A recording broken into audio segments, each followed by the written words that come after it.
I'm here with Jody and Aaron, and how about you introduce yourselves? I am Erin Monroe, and I work for Atira Development Society as a director, and recently opened up the Aoki Ross building, which is the first transgender, diverse, and two-spirit housing project specifically for those populations in Western Canada.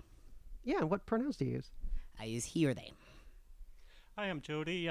Use she, her, and I'm the program manager at Aoki Ross House. Yeah, so this is, I believe, the first trans-specific housing provider in Canada and possibly North America, right? No, that's not totally true, actually. There is a housing provider in Toronto called Loft Community Services who's been a great partner to us, offering us lots of advice and assistance based on their successes and challenges. And they've got a apartment building for trans folks, and then they've also got a smaller space for folks who are recovering from surgery or having facing barriers to surgery. There are also a couple of places in the United States as well, but in terms of Western Canada, this is unique. And I think there's some things that we're doing that are unique to even housing this population, which is pretty exciting. Can you tell us a little bit more about how this was created? This was an initiative from the city of Vancouver. They purchased this building, and the city council voted to earmark it specifically for two-spirit, gender diverse, and trans folks. And then it was put up to tender, and Atira Resource Development Society placed a bid to operate the building, and really excited that we were successful. I'm not sure who the other people who bid were, but for me it felt really important that a trans person themselves was involved in the idea of the model and how the building would operate and be staffed, and which folks would be prioritized for housing within our community. Really recognizing that we know that the LGBTQ2S community is not a homogenous group, but neither is the two-spirit, trans, and gender diverse communities. So we really wanted to prioritize the folks that we know have been missing out on housing, but also in healthcare. So it's not just a housing rights issue, but it's also a healthcare rights issue. So really wanting to prioritize the folks who've been left out of the movement. And yeah, earlier you mentioned that the Toronto House had a place for trans folks to recover after surgery. I know that a lot of people are held back on surgery because they don't have a solid space to recover. And so is this house going to offer services like that? That's exactly it. I think that was, I mean, I'm just going to speak personally for a moment. I've worked in the downtown east side for almost 20 years, and I know that my life has been a lot softer than the people who I've met down here who weren't able to transition because of lack of housing. And along the way, there's a number of people who I met, some of whom aren't here anymore, who didn't get the same options as I got. So that goes back to that idea of it's not a homogenous group. So the idea of wanting to do this project for me personally started about 14 years ago when I lost someone who was really dear to me, who never got the ability to medically transition in the way that I got to. So for me, it's a very personal project, and one that almost seemed like it fell into my lap. And they were like, this is actually just available, that we can try to start to do this. And so for me, it's an incredibly personal project, but also the ability to provide housing to those people who might have multiple barriers to being able to access surgery, and then also provide community support or community around people. And one of the things that's most fascinating to me about this project is, we've got folks who are 20, and we've got people in their 70s. So this intergenerational understanding of the fact that I'm 44, a lot easier for me to transition than my elders who are 60. So how do we help people come together and get those needs met, rather than putting them through this cycle where they don't get their needs met, and then there's outcomes from that. There's a sort of sequelae of like conditions that happen when people don't get their needs met sometimes, addiction, mental health, like all those things, and then those become barriers from people getting their healthcare needs met. So how do we get in front of that and stop that and get people's needs met so that they can go on and live their lives like everybody else kind of gets to, right? Yeah, absolutely, and that's one thing I was going to stress was having a supportive community around a person when they have surgery. There's better outcomes for the surgery than there would be if someone was on their own, and so having this community around people is going to be a big help too. And we're able to prioritize the way we tenant the building. We're able to prioritize people that are on a wait list and possibly can't get surgery because they don't have housing. So we're able to prioritize those people and get them in here and get them the surgery that they need. In terms of health outcomes, I think that's where we're finally starting to, I don't want to say care, but care about outcomes and actually start tracking things. And like, I know several years ago, Transcare BC started a program to kind of ensure that people have some degree of aftercare. They're not just left in the community, you know, with their own doctor who might not have any knowledge about anything. So talking about diversity and like how you tenant the building, how is like the current composition set up? Well, we made a pretty deliberate decision in the beginning to mandate this project to be 55% Black, Indigenous, or people of color. I originally, some years ago, opened up some housing for LGBTQ2S plus youth for Rain City Housing, and 2 years into the project, we had a third party do some research around the project, and they found that 57% of the people we were working with were Indigenous and 67% were trans. So we know that there's some people who are left out of housing. Again, these are not homogenized communities. Like there's some people who are facing intersectional barriers to other things that the rest of us are afforded. So when we're tenanting, we look to make sure that we're meeting that 55% mandate, and not surprisingly, that hasn't been difficult to do. Yeah, it's a sad surprise, or a sad not surprise, but it's a reality that intersectionality is a real thing, and people are being left out when they face multiple barriers. Yeah, that was the main point I wanted to make, was that I'm new to the downtown east side, and I was quite surprised at the number of Indigenous applicants that we did get, and yeah, it hasn't been a problem at all to meet the 55% threshold. So I guess one question I can ask is, are there any spots left? No, we've got one tenant moving in next week, and then we'll be full. The demand wasn't surprising. I mean, there's always those questions. Do trans people want to actually live in trans-specific housing? And I guess we figured out very quickly the answer is yes. And through reading the applications, I think we've also figured out that this project is not enough. We actually need to change the social sector of social housing. As much as there's been a lot of intent on trying to change the healthcare sector for trans people, it's become glaringly apparent that people are being, and I'm not surprised by this because I've worked down here for 20 years, but there's a lot of work we have to do. And one of the things that we did at Atira is we did a training for all managers, and was gleefully happy that almost every single manager across the different Atira entities came. So we've already trained over 40 managers, and are now working to train the rest of the staff on how to be more culturally sensitive and understand some of the issues that trans people face when homeless, and also within the shelter and housing system. So we're actually in the room right now that is going to be someone's place. I just want to say, like, it's a super efficient use of space, super clever bathroom, toilet, loft bed. This is really great. Can you tell us a little bit more about the history of the house? Yeah, I mean, everything I know about the history is from the newspapers. So, however reliable that is, the house was originally, I believe, owned by a Japanese family, and then taken during the internment times. Then operated as a private SRO, and from what I understand, was a bit of a rough place for a long time. Was then bought by a man whose son tragically died from an overdose.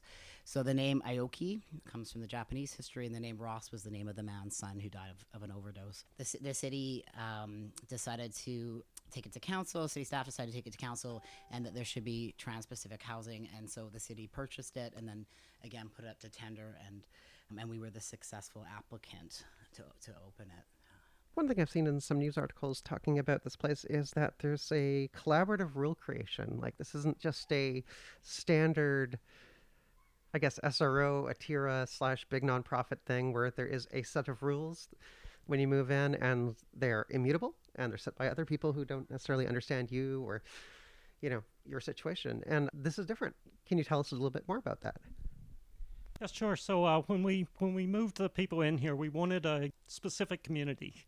We wanted to build a community here, not just people living in the building. So we decided to have community meetings every month, 2 months, and there at the community meetings we can talk about any issues that people are having in the house and any rules that they want to bring up for the house. So we kept the rules very simple in the paperwork that they sign when they come in. Just be kind to yourself, be kind to each other, and be kind to the house, and let it go from there. And we really haven't seen that many problems coming from that we haven't been able to work out among the residents, and they feel a greater ownership in the house when they get to set the rules themselves and feel more empowered. So instead of coming in and someone telling them what they have to do, they actually get to have a say in what's going on here, and that empowers them a lot more and makes them feel more ownership in what's going on here. Yeah, certainly. Because, This is 2021. COVID was last year, or well, COVID's still going on. COVID's still going to be going on. But, we heard all these visitor bans and things like that at other SROs, and generally things that probably violate the charter, but haven't been litigated yet. So it's really nice to see that the people living here can impact the building as well as the building impacting themselves. Are there any stories that from folks here that have really kind of inspired you to? I think maybe I'll just share, like, during our first community meeting, somebody who lives near the laundry machine. And this is a simple story, but somebody who lives near the laundry machine was like, is it okay if I suggest that there's some hours for laundry? And everyone was like, oh, that makes total sense. You're right by the laundry machine. And then she said, what hours do you think would be fair? And people are like, you live by the laundry machine. You should decide, which makes total sense, right? And then she said, well, would 11 p.m. to 6 a.m. be okay to not have laundry? And I thought that's the most generous laundry rule I've ever heard before in my life. And everyone was like, are you sure? And that was decided. So, you mentioned other SROs. I think when you've got a 150-person SRO, you can't do these things. Yeah. But we've got 24 units, and we can just hang out with people. When problems come up, we can just address them. If there's a dog barking and keeping people awake, we can figure out some dog training, get a kennel, and we can figure out all these kinds of things for people. And I think that's kind of the beautiful thing is we don't have to come up with a whole bunch of policy that then people have to fit themselves into. We can kind of move around people and figure out what's going to work for them.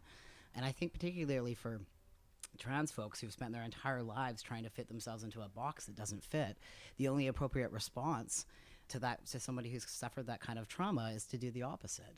How do we fit ourselves around you?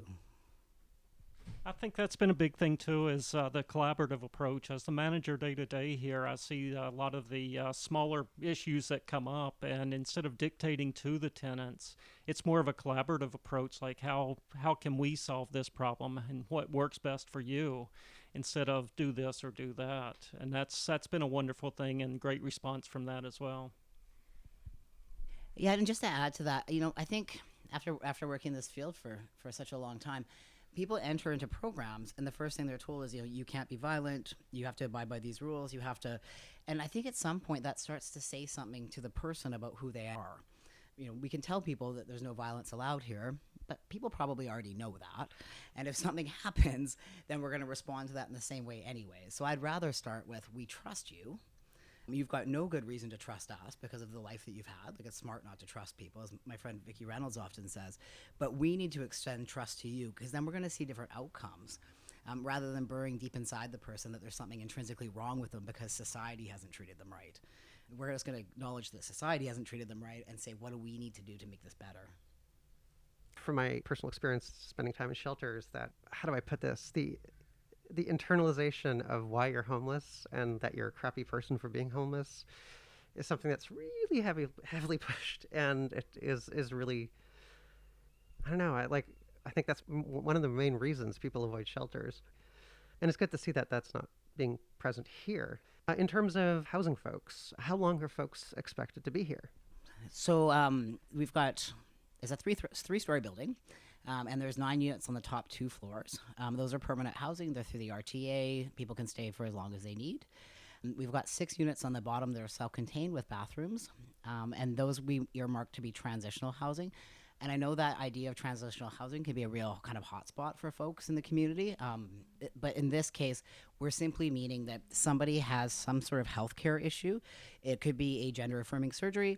It could be something else, but a temporary healthcare issue where they need to have a bathroom. This wasn't an easy decision. I would have rather had everything under the RTA, but we've only have 6 units with self-contained bathrooms in Vancouver that are earmarked for trans folks. So we did make a difficult decision. I want to be clear, though, the fact that they're transitional does not mean someone's here, they get their surgery, and then they're out in the street. They will operate as transitional as much as we can. So someone's going to have to agree to move out. Someone's going to have to feel like they're ready. And then we're going to have a space for people. And for some folks who might have had some pretty significant traumas in life that have created a bunch of barriers for them in accessing their healthcare, it could be 2 or 3 years before someone's able to get their surgery, and we're going to hang in there with them. Like the goal is for that individual to figure it out. And I just want to say this project isn't going to solve the issue. So we also, we need a bunch of allies so we can fight for some more housing. Yeah, on that note, we've got 24 rooms here, and we had over 65 applications so far, and we're still getting applications in every day. So, yeah, there is definitely a need for more housing. Yeah, and when you say applications, are they like applications for transitional housing? How's that handled? Is it like doctors and stuff sending in requests, or? No, I mean, we have had a bunch of doctors send in requests and really solidly so, like really looking after the people that they know will face barriers. And so a number of applications came through doctors, but a number of applications came through Wish Society or PACE or ATIRA itself. We had applications from all over the place, but the majority of applications came from trans people. Themselves, the majority, and we made some really specific decisions in terms of our application procedure. We didn't ask for anybody's quote-unquote legal name. We just asked for respectful names. The application is very simple, and we asked for the least amount of information possible in order for us to make a just decision on who got units and who didn't. And I have to say, as a trans person, and I'm sure Jody would agree, not being able to offer spaces to everybody was soul-crushing. Yeah. Yeah, that was the hardest part of the job so far that I've had is, deciding who gets housed and who doesn't get housed. And there's so many people in need out there that haven't been able to get housed here.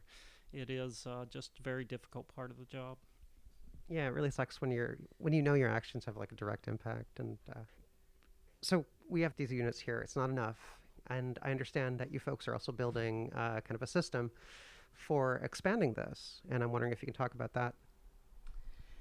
Yeah, we're working with a number of other community partners who also have trans folks working with them in positions of authority. And I think we're in the early beginning stages, but I do think if we do a thorough, respectful, participatory action evaluation on this project, we're going to learn a lot. And I think we're going to learn about how health are improved drastically, which we're already seeing here from people. Like it's pretty amazing to see the change that happens from folks when they get out of a shelter they've been in for 10 years, or they've been homeless since they were 10 and then in their 40s. Like these are real stories.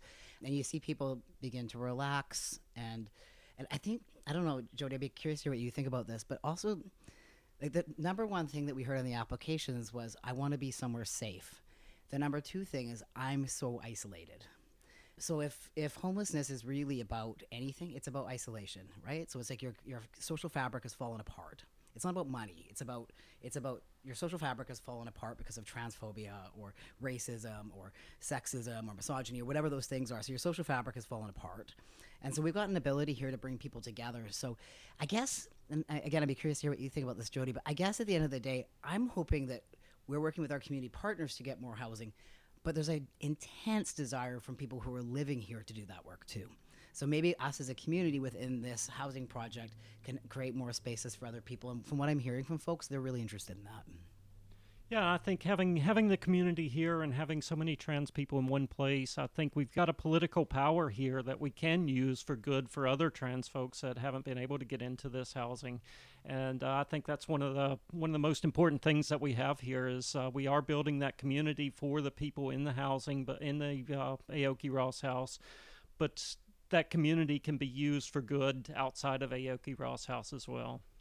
Aaron, you mentioned the social fabric, and I hear a lot of times people are like, oh, people are willingly homeless. They don't have to be homeless if they don't want to. They can go to family, they can go to, friends or whatever. And for trans people, that's not true in a lot of cases. And I'm just wondering if either of you two would want to speak to that. Yeah, I mean, I can speak from my experience of opening up the Rain City's Queer Trans Two-Spirit Youth Project. Those youth taught me a lot. I think I spent about 2 years with that project. And one of the things that they taught me was it really was about social fabric being pulled apart because of transphobia, racism, or one of the other isms.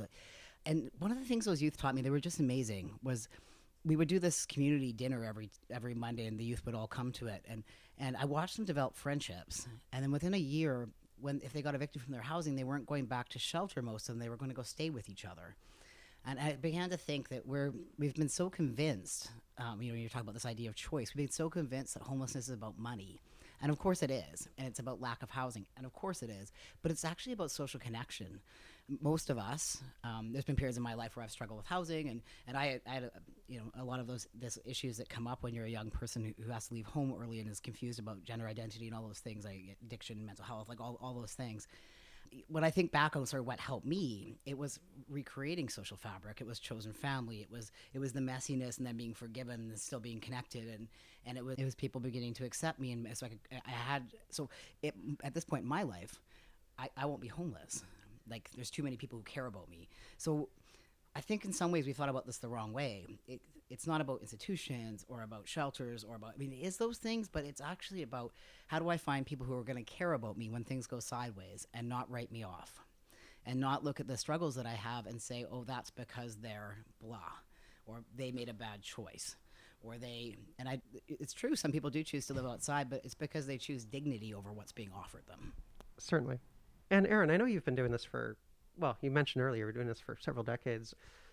It's hard work doing anything in a downtown east side, doing anything with supportive housing. You see there's so much hope, but at the same time, there's also so much kind of like heartbreaking crap you have to deal with. I'm wondering if you could tell us a little bit about what keeps you motivated, like what brought you here and what keeps you here, what keeps you from burning out. Yeah, I mean, I think I'm a lot like, I grew up in rural BC, or in the suburbs of Vancouver, and left when I was really young. I ran away, much like many people do, to a big metropolitan area. I chose San Francisco, good choice, hey? And lived there for 6 years illegally, and at some point wanted to transition, so I came back, and I actually got a bartending job in the downtown east side, and myself was struggling with addiction and what gets called mental illness, and realized that I needed to leave. And I actually met this woman. She's no longer with us, and she would come in, and she was a person who heard voices. And she would come in, and she identified as being bisexual, and she would come into this bar, and she didn't really drink, but she liked the goth night, and she was quite a bit older than me, and she loved cigarettes and coffee and crack, and she was a lovely person, and she would tell me these giant Whopper stories every day, and I realized I'd rather hang out with her than those people in that bar.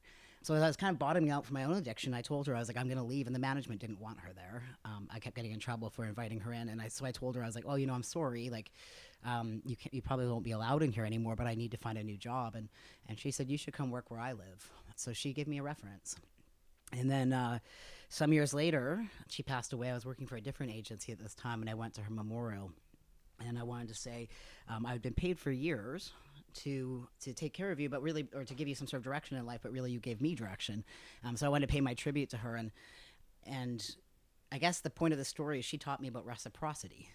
So I don't think that I'm doing some great work down here. I'm in a process of reciprocity with other people. And then the best part of the story is they read out a letter from her parents, and all those Whoppers she'd told me that I thought were Whoppers were actually true. She had stolen aboard ships, and like she'd had this whole life, and she'd actually gone to Europe just like I had as a young kid, and she'd done all these adventures just like I had. And I remember thinking to myself, oh, one more lesson from you, hey? That I don't get to control other people's stories, and I need to just take them at their words. So whenever I feel frustrated or upset or anything like that, I remember all the people who've taught me those lessons, and I know that I'm a better person for it. I've been changed more than I got to change people. That's the truth. Yeah, so my journey started about 5 years ago. I was just transitioning and had some struggles with my mental health, and ended up in hospital a few times. And after I started recovery, I wanted to give back to everyone that had helped me. So I enrolled in peer support training, and I was a peer support worker before I came here. And that was great. I was able to give back to the mental health system, which really helped a lot. But being involved in the trans community is what I really wanted. So when I heard about this project, I got in touch with Aaron. And I was originally looking for housing here, and then I found out there was a couple positions open, and I applied for the program manager position. I'd never worked in the downtown east side, but I had worked with the mental health population, and here I am today, and it's been a fabulous move for me. I really enjoy my work here, so enjoy being able to be part of this project, and it's as unique as it is, and I love it here. Yeah. Do you have any tips on burnout? On burnout, having a great supportive supervisor helps. So we share the on-call time, and so I do get some time off where I can just relax and not have to worry about anything. So that helps a lot. And any more on burnout? No, I mean, I think Jody's right. We're able to support each other, and I think, you know, it's not. It's funny because I've had to take significant periods of time off work to rest and recuperate and come back, but I really think that at the end of the day, it's the further away I've had different jobs, and the further away I get to working with the actual folks in the community, the more likely I am to burn out. So as long as I stay engaged. And, you know, I spent the last weekend here because Jody was taking the weekend off. And the more I'm engaged, the more excited I am. Like, it's like it's almost like this energy you get from actually like understanding where people are coming from. And if there's, I guess if there's one thing that I've learned that I've really been thinking about a lot lately, it's everyone's behavior makes sense within their own context. So if we just take the time to really listen and understand their context, then it's just the shit that comes from society at people that burns you out. But the folks can actually like help you kind of stay in it because you're like, oh, that makes total sense, and I just learned something new about human nature, and this is really exciting. And like it's almost like an adventure on you becoming a better person. Like it's the opposite of what people think, I think. So, Erin, you've talked about how trans people being suspicious of services is smart, and I don't think like you hear that from a lot of folks. But can you elaborate a little bit on that? Like, why? Yeah, it's funny. I was just telling Jody this morning. I just got back from Winnipeg, and I've got a couple of friends there who are trans, and they were using the term cis-spicious, which I think is brilliant. And I was planning to use it in this interview, so I'm glad you asked that question. Well played. Well, I mean, it's real, right? And it's not just real for trans people. I mean, that's why we wanted to have an intersectional analysis on this project. Like, it's real for Indigenous people too, and it's real for lots of different minority groups or oppressed groups or whatever kind of language you want to use. You know, society hasn't necessarily been good to us, and so we should be really careful, and we should be smart about the things that we choose. And I think it's important for social services and for the hospital system and for the healthcare system and police and like all of these systems that have historically done a lot of wrong to marginalized people to understand that like that makes someone smart. You should be suspicious because it's real. It's not a mental health issue to think that you might be treated differently when you're accessing healthcare systems. It's not a mental health issue to think that you should be more afraid of the police. Like these like that's a smart thing. It's not a paranoia or some sort of aggravated condition that's connected to you being trans. And you know what? There's this brilliant stuff that's happening right now with young people. You know, they're transitioning earlier. They're getting different supports from their parents, and they're just living healthy lives. What I'm concerned about is who didn't get that experience. And as the world is changing, I know not for everyone, and it's only in some places, but as the world is changing, and I know there's this terrible right-wing movement happening trying to stop younger people from accessing services so they don't have to go through the pain of some of the folks that we're meeting, and probably in some levels, Jody and I as well, that there's these brilliant young people who are proving that being trans doesn't mean you're not going to do well in life. The way that you're treated when you're trans means whether or not you're going to do well in life. It's not an intrinsically problem within you. It's an intrinsic problem with society and how society views people and has treated them. And I think that's a great point, that it's how people treat trans people is the reason that they have these so-called mental issues and mental illnesses. And I think that's one thing. It's not just anecdotal evidence. I've personally, on a total personal level, done a research project and looked at a lot of other research that shows how the mental health system in particular treats trans people differently and gives them reason to be suspicious of the system. Suspicious. This is a huge project, and I know it's not just the two of you running it. And I know any project like this, any massive project like this, it requires a lot of community sponsors and I'm just wondering if you have any that you'd wish to thank specifically. Yeah, I mean, this is a City of Vancouver initiative, and you know, the Parks Board. This work comes out of the work that the Parks Board did a number of years ago. It comes out of consultation that was done with the city in 2004 with the LGBTQ2S gender diverse folks along the Hastings corridor. And that highlighted the need for housing, employment, and education. And so there was a lot of consultation, but it really is a City of Vancouver initiative. It's also supported by BC Housing. So our operating dollars come from BC Housing. And Atira has used donations to rebuild our security system. They're really invested and have been really supportive in anything that we need. like right down to, the rooms that we have that are self-contained that are meant for people who might be having gender-affirming surgery or have temporary health issues. Janice Abbott went and found us couches that pull out so that people don't have to use the loft bed. So there's been a lot of thought and care and a lot of support, and also from community partners. Kim's been really involved. Pace has been really involved. I think that there's a lot of excitement. I think for me too that there's just more trans and gender diverse and two-spirit folks who are in employment now and have some more power.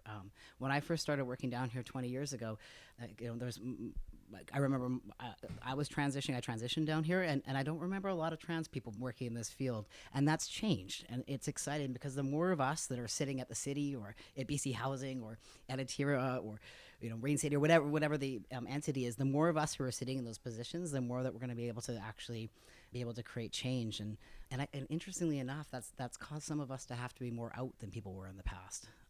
And the medical system really discouraged people from being out for a really long time, and that stopped our movement in some ways. And it's totally fine if people don't want to be, or that's fine. But when you're actually being pressured to say that you're not trans, once like all those things, when you're actually being pressured, it stops us from being a vocal out movement and being able to do things for ourselves. Jody and I made a very conscious decision to hire trans folks here. We made a very conscious decision that this would be led by trans people, that would be led by the folks who live here, because we've been researched too much. We've had decisions made on behalf of our bodies and our minds too much, and it's time for that to change. And this is just a small piece of that. There's other people doing amazing work everywhere, but it's time to change. Absolutely. And just on the note of thanking people and people that have helped us, the community here has been great. So we've been embraced by the community around us to a certain extent, and I would like to thank our neighbors here especially, because they've been very, very kind to us. Yeah, tell us a little bit more. When we met outside, you were talking about some of the cool things they've done. Yeah, I mean, I was saying to you that I've opened up shelters in almost every neighborhood in Vancouver, and this is the first time that I've had a business call me before we open up, and I got the message. I was like, oh, here we go. Okay. And it was asked for Luigi's, the restaurant next door to us, and they were just calling to welcome us and see if there's what we needed, and they've been in constant contact with us, and actually bought our first resident dessert the night that she moved in. So it's been a very different experience.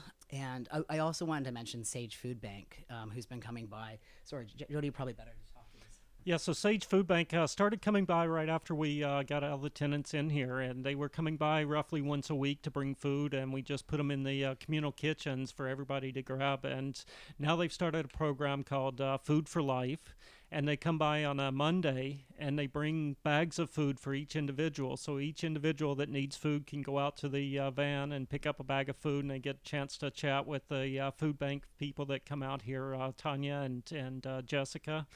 And yeah, it's actually a really good time when they come out here, and we have a little party in the parking lot to grab our food. And so they're doing that at least once a month. They're coming out here with food for the residents, which has been a big need. The food security is a huge need for the residents down here.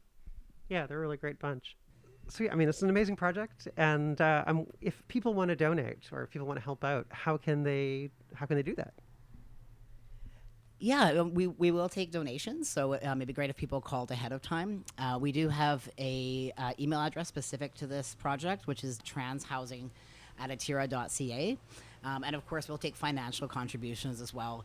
And it's great when we do have some extra financial contributions, because people do have to take time off of work or need extra travel allowance if they are having gender affirming surgery or they have healthcare considerations. So yeah, donations more than welcome. Both clothing and of course monetary donations are always really helpful, because we can specifically put them towards one thing. So if someone needs some extra healthcare supplies, should they be having gender affirming surgery or any of those types of things, we're able to kind of like be more nimble about what we're actually providing for that person. And I think some of the specific needs down here, as far as in-kind donations, would be clothing, it would be hygiene products, toiletries, that type of thing that people are always looking for. So shampoo, conditioner, anything like that. Yeah, and in the great downtown east side circle of commerce, or whatever you want to call it, what you folks can't use, you'll donate to other shelters. Yeah. It's really amazing to see that happen down here. Someone gets a delivery of, like 400 boxes of pads, and then like a week later, it's in every other store or every other shelter or community service. So yeah. So yeah, thanks for speaking with us. This has been Aaron and Jody from the Ross Aoki House. Great. Thanks for having us. Thank you.